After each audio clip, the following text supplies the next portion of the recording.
My mind was blown when I read this.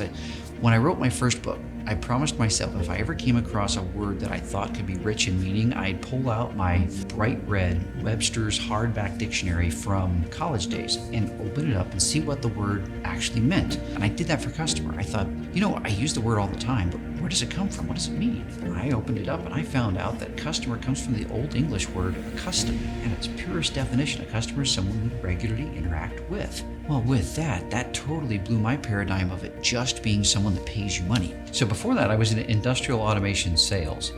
And it was during that time where the 7 Ways concept came to my mind. And I wrote my first book, and created a website, and then started following that on the side as well as doing the industrial automation sales.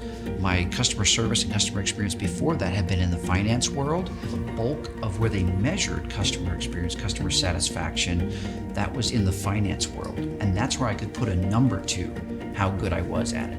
I help businesses of all size create and sustain 5-star experiences.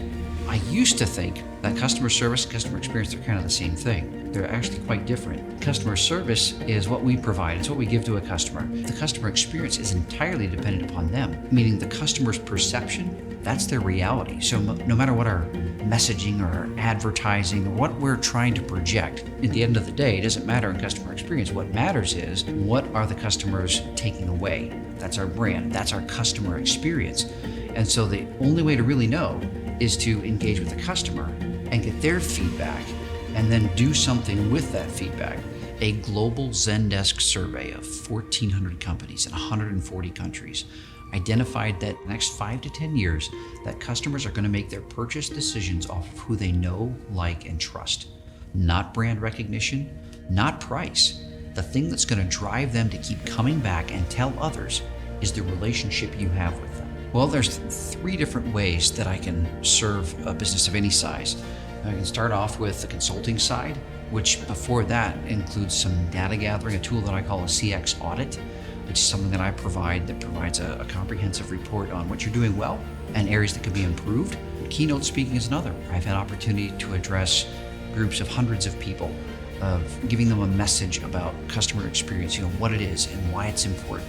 And then the third one would be training, like workshop facilitation. I don't think any business started off with, I'm going to create a product or a service that it's okay. Just okay? I think they started off because they have passion for what they did well, and they wanted to provide that to others.